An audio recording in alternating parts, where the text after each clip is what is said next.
Hello students, in today's lecture we are going to discuss the future tense. In the previous lectures we have already discussed the present tense and the past tense, and now today we will discuss the future tense. So first discuss simple future tense, or we may also call it future indefinite tense. As you already know that the future tense divided into four parts. First one is simple future tense, future continuous tense, future perfect tense, future perfect continuous tense. So first we will take simple future tense. इसमें structure क्या होता है? Subject plus shall और will plus first form of the verb plus object. Simple future tense का प्रयोग कहाँ होगा? अब ये देखना है हमको कौन कौन से केसेस हैं जहाँ पे हम इसका यूज़ करते हैं. जैसे भविष्य में कोई काम होने वाला हो, in future a work is going to happen, ऐसे केस के अंदर हम किसका यूज़ करते हैं? सिंपल फ्यूचर टेंस का यूज़ करते हैं. जैसे एग्जांपल देखेंगे, he will help you, he will help you, वो तुम्हारी मदद करेगा. कब करेगा? आने वाले टाइम में करेगा, इन फ्यूचर करेगा. So we use future tense, simple future tense. और इसमें ध्यान रखने वाली बात है कि हमारे पास ऑप्शन दो है, विल और शैल का. तो विल का यूज़ कहाँ पे होगा और शैल का यूज़ कहाँ होगा? आई और वी के साथ में शैल का यूज़ होता है, बाकी सब के साथ विल का यूज़ करेंगे. और एग्जांपल देखते हैं, she will arrive at 6 o'clock, she will arrive at 6 o'clock, वह 6 बजे आएगी. मतलब अभी 6 नहीं बजे हैं, 6 बजे पहले के टाइम हम इस स्टेटमेंट को बोल रहे हैं, और 6 बजे जो टाइम है मतलब फ्यूचर का टाइम. और कंडीशनल सेंटेंसेस होते हैं, वहाँ भी इसका यूज़ होता है. इसके प्रिंसिपल क्लॉज में इसका यूज़ होता है. देखिए एग्जांपल देखते हैं, I shall buy a motorcycle when the price comes down, मैं मोटरसाइकिल खरीदूँगा. कब खरीदूँगा? जब प्राइस डाउन हो. इसमें प्रिंसिपल क्लॉज क्या है? मेन बात क्या है कि मैं motorcycle खरीदूँगा. I will buy, I shall buy a motorcycle, I shall buy a motorcycle when the price comes down. अब सबऑर्डिनेट क्लोज जो है when the price comes down, इसके अंदर किस कौन टेंस का यूज़ हुआ है?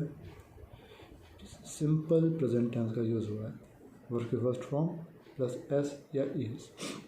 और example, if you come home, if you come here I shell help you, If you come here, I shall help you. अगर तुम आओगे तो मैं तुम्हारी हेल्प करूँगा. ठीक. She will come if you write to her. वो आएगी अगर आप उसको लिखोगे तो. और किस केस में होता है? फ्यूचर का कोई एक्शन हो, उसको एक्सप्रेस करने के लिए काम होता है. जैसे सब इसके स्ट्रक्चर देखो पहले, subject plus has have plus to plus verb की first form. I have to pay the fees, मुझे फीस पे करनी पड़ेगी. I have to pay the fees. Has to have to का यूज़ हो रहा है इसमें, और इसका मतलब होता है जमा करना है, आपके ऊपर कुछ प्रेशर है, आपको अदा करना है, कोई काम करना ही करना है. He has to come in time, उसको समय पर आना है या उसको समय पर आना ही होगा. और इसके अलावा और क्या है? He is to come to, he is to come to Patna, उसको पटना आना है या वो पटना आने वाली है या वो पटना आने वाला है. You are to appear at the examination, तुमको या आपको परीक्षा में सम्मिलित होना है. इसके बाद हम लेते हैं फ्यूचर कंटिन्यूस टेंस. कंटिन्यूस मैंने आपको पहले बता चुका हूँ, प्रेजेंट कंटिन्यूस बताया था मैंने आपको, उसमें as R M plus verb की फर्स्ट फॉर्म बताई थी. उसके बाद हमने पास्ट कंटिन्यूस देखा था. पास्ट कंटिन्यूस में क्या हो रहा था? वॉज वर्ब प्लस वर्ब की फर्स्ट फॉर्म प्लस आईएनजी आ रहा था उसके अंदर. तो वर्ब की फर्स्ट फॉर्म प्लस आईएनजी तो आता ही आता है, बस इसके अंदर चेंजेस क्या होते हैं टेंस के अकॉर्डिंग, जो हेल्पिंग वर्ब्स होते हैं वो चेंज हो जाते हैं. प्रेजेंट कंटिन्यूस में इज़ आर एम, पास्ट में वॉज वर्ब, और यहाँ पे आएगा आपका विल शैल प्लस वर्ब की फर्स्ट फॉर्म प्लस आईएनजी. और विल शैल का यूज़ मैं पहले ही बता चुका हूँ आपको, आई और वी के साथ शैल का यूज़ होगा. बाकी जितने भी हमारे सब्जेक्ट्स हैं सबके साथ में हम इसका यूज़ करेंगे, विल का यूज़ करेंगे. अब देखिए, ही will be playing cricket tomorrow morning, he will be playing cricket tomorrow morning, वह कल सुबह क्रिकेट खेल रहा होगा। अब हम क्या बताते हैं इस टेंस में, एक फ्यूचर के अंदर कोई पर्टिकुलर टाइम लेके उस पर्टिकुलर टाइम में क्या होगा, कोई काम जारी रहने की संभावना है या जारी रहेगा, आप श्योर हो, तो उस केस में हम इस टेंस का हम यूज़ करते हैं।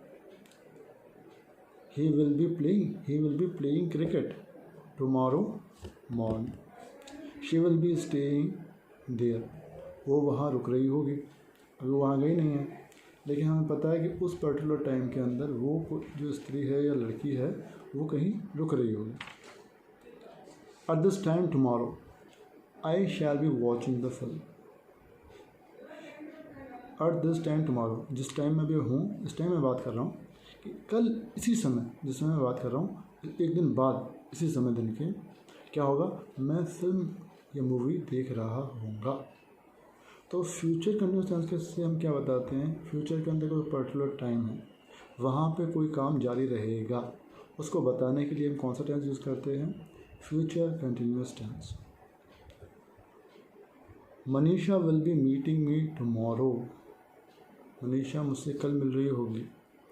विनय will be staying there till Friday, Vinay कब तक रुकेगा वहाँ, फ्राइडे तक रुकेगा। ओके, अब लेते हैं future perfect tense. Future perfect tense में क्या होता है, वर्ब की थर्ड फॉर्म आती है। जितने परफेक्ट टेंस हैं उनमें वर्ब की थर्ड फॉर्म आती है, मैंने बताया था आपको। जैसे प्रेजेंट परफेक्ट में हमने पढ़ा था हैज़ हैव प्लस वर्ब की थर्ड फॉर्म आती है, और पास्ट परफेक्ट के अंदर हैड प्लस वर्ब की थर्ड फॉर्म आती है। यहाँ पे will have, shall have plus verb की थर्ड फॉर्म आएगी, और स्ट्रक्चर क्या रहेगा, सब्जेक्ट प्लस शैल और will plus have plus verb की थर्ड फॉर्म प्लस ऑब्जेक्ट। अब देखो इसके अंदर क्या है, his brother will have finish the work by next month, his brother will have finish the work by next month, उसका भाई अगले महीने तक काम पूरा कर चुका होगा। Okay, she will have come back home by evening, वो कल शाम तक आ चुकी होगी।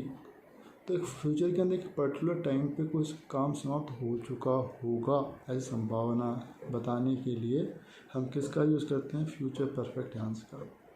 प्रेजेंट परफेक्ट में क्या था, चुका है, चुकी है, चुके हैं, मतलब अभी जस्ट अभी कोई काम हुआ है, उसका इफेक्ट अभी तक है। हैड प्लस वर्ब की थर्ड फॉर्म मतलब पास्ट परफेक्ट टेंस, उसके अंदर काम को समाप्त होकर काफ़ी टाइम हो चुका है, और वो जनरली एक्यूरेट टेंस यूज़ नहीं होता, वो किसके साथ यूज़ होता है, सिंपल पास्ट टेंस के साथ। सिंपल पास्ट और पास्ट परफेक्ट साथ साथ यूज़ होते हैं, जिसमें एक काम ज़्यादा पुराना होता है, एक काम कम पुराना होता है। ज़्यादा पुराने के लिए हमने कौन सा टेंस बताया था आपको, पास्ट परफेक्ट टेंस बताया था, और कम पुराने काम के लिए सिंपल पास्ट टेंस बताया था। हम बीच में रिविजन भी करते रहना है। और इसके लास्ट में क्या है, कुछ ये एडवर्ब्स होते हैं, by Monday, by Tuesday, by January, मतलब उस समय तक उसने काम कर लिया होगा, फरवरी तक उसने काम कर चुका होगा, मंडे तक वो काम कर चुका होगा, संडे तक वो काम कर चुका होगा। इस तरीके से कुछ ना कुछ हिंट एडवर्ब्स उसमें हमें दिखे रहते हैं। और कुछ एग्जांपल्स मैं आपको बताना चाहूँगा, संभावना को बताने के लिए, अनुमान को बताने के लिए हम इस टेंस का यूज़ करते हैं। You will have heard the name of Mother Teresa, आपने मदर टेरेसा का नाम तो सुना ही होगा। You will have heard the name of Mother Teresa, you will have read the Gita, आपने गीता तो पढ़ी होगी।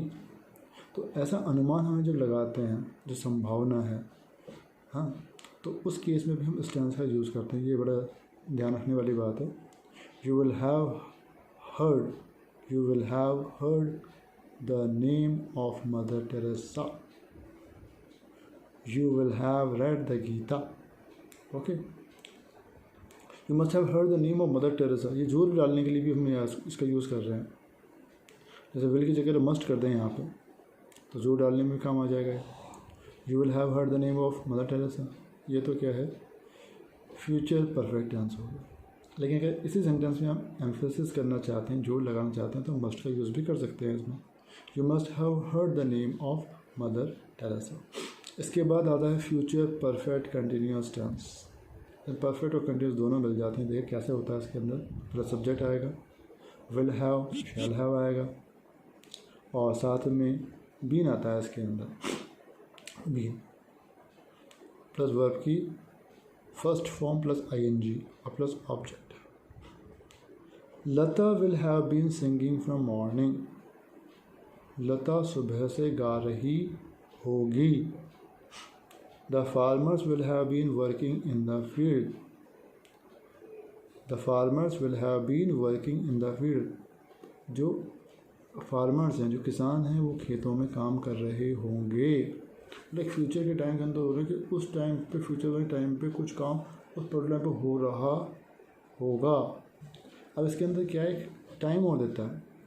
जितने भी परफेक्ट कंटिन्यूअस टेंसेस के अंदर क्या होता है, सेंस और फोर का यूज़ होता है जनरली, या छिपा हुआ होता है ये मीन इसके अंदर। तो पॉइंट ऑफ टाइम के लिए हम तो किसका यूज़ करते हैं, सेंस का, और पीरियड टाइम के लिए किसका यूज़ करते हैं, फॉर का। और सेंस मतलब पॉइंट ऑफ टाइम, एक निश्चित समय हो गया आपका, Sunday, Monday, okay, 1984, 2001, like that. ये मंथ का नेम हो गया, जनवरी फरवरी हो गया, संडे मंडे हो गया, इस तरीके से। फॉर में डिवीजन आती है, 2 घंटे हुए, 4 घंटे हुए, 2 hours, 4 hours, 4 days, 4 years, like that. तो ये खास चीज़ें होती हैं कुछ टेंसेस की, और टेंस में काफ़ी कुछ कॉमन रहा है, जो आप स्टडी करोगे तो अच्छे समझ जाओगे। So I hope you will understand it very soon and my lecture will benefit you. Thanks.